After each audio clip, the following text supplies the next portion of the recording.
शहनाज गिल का अभी latest interview ये सामने आया है जिसमें सारे ही क्वेश्चंस पहले जो इंटरव्यू आया था उससे डिफरेंट है। तो मैं आपके साथ सारे ही क्वेश्चंस वीडियो बनाकर शेयर करती हूँ जो कि शहनाज से पूछे गए हैं।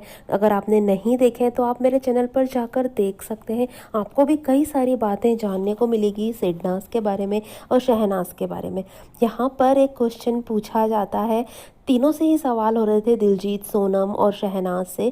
पूछते हैं कि दिखावा करने वाले लोग जो छल करते हैं, मतलब सामने से कुछ और पीठ पीछे कुछ और, अपने चेहरे पर एक नकाब ओढ़कर रखते हैं, ऐसे लोगों के बारे में आप क्या कहना चाहेंगे। तो दिलजीत कहते हैं कि ऐसे लोगों को मैं एक इनोसेंट कहना चाहूँगा, एक ऐसा बंदा जिसके पास इतना ज़्यादा टाइम है कि वो दूसरों के बारे में सोच रहा है, बोल रहा है, मतलब कुछ गलत भी सोच रहा है तो सोच तो रहा ही है ना। तो ऐसे लोगों को मैं इनोसेंट कहूँगा कि यार तेरे पास कितना फालतू टाइम है, क्योंकि सामने वाले को तो सब समझ में आता ही है ना कि कौन असली है और कौन नकली है। तो सोनम भी कुछ इसी तरह से जवाब देती है। लेकिन जब बारी आती है शहनाज की, तो शहनाज के जवाब बिल्कुल ही डिफरेंट होते हैं। तो शहनाज कहती है कि पहले मैं भी ऐसी थी, मतलब बहुत ज़्यादा सोशल मीडिया पर एक्टिव रहती थी, स्नैपचैट पर भी कुछ कुछ डालती रहती थी। एग्जैक्ट वर्ड अगर मैं उनके लिए बताऊं तो उन्होंने खुद के लिए ही फुकरी टाइप यूज़ किया कि मैं फुकरी टाइप थी। मतलब इतना इजीली यार अपने लिए इस तरह के शब्द यूज़ कर लेना आम इंसान नहीं कर सकता, वो शहनाज ही कर सकती है जो अपनी गलतियों को अपनी कमज़ोरी नहीं, अपनी गलतियों से सीखती है, अपनी कमज़ोरी नहीं बनाती उसको। तो शहनाज ने यहाँ पे कहा कि मैं भी फुकरी टाइप ही थी, ऐसी थी, मतलब कुछ ना कुछ डालती रहती थी स्नैपचैट पर और सारी चीज़ें मतलब दिखाती थी, फ्लॉन्ट करती थी। फिर मैंने बहुत सारे पड़ाव देखे अपनी ज़िंदगी में जिससे मुझ में बहुत ज़्यादा चेंज आ गया, मेरी लाइफ ने मुझे बहुत कुछ सिखा दिया।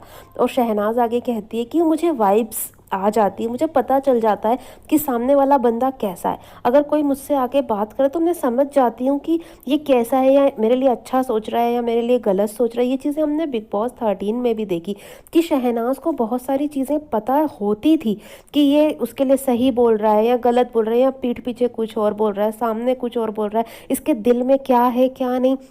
शहनाज ये चीज़ें समझती थी लेकिन इग्नोर करती थी बातों को, जानते हुए भी बातों को छोड़ देती थी, समझते हुए भी चीज़ों को बढ़ाने से अच्छा उसे लगता था कि मैं लेट गो कर जाऊं, इस चीज़ को इग्नोर कर दूं।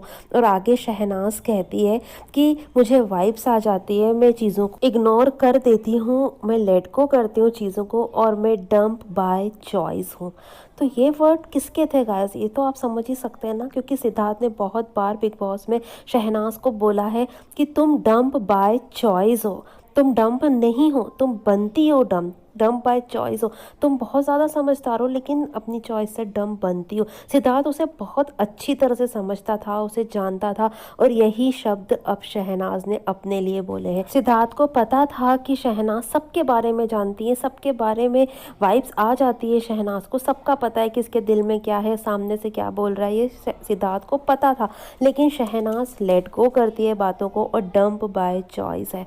तो शहनाज की हर बात में सिद्धार्थ नज़र आ रहा है यार। ये जो इंटरव्यू सामने आया है, ऐसा लग रहा है कि सिड अब नाज में ही है, सिडनाज अब एक ही है, सिडनाज अब शहनाज ही है। तो गाइज़ आप ये जानकर क्या कहना चाहेंगे कमेंट करके मुझे ज़रूर बताना। वीडियो अगर अच्छी लगी हो तो लाइक और शेयर ज़रूर कर देना, और मेरे चैनल को सब्सक्राइब करके बेल आइकन ज़रूर प्रेस कर देना, जिससे मेरे न्यू वीडियोज़ की नोटिफिकेशंस आप तक पहुँचेंगी जल्द से जल्द। Thanks for watching.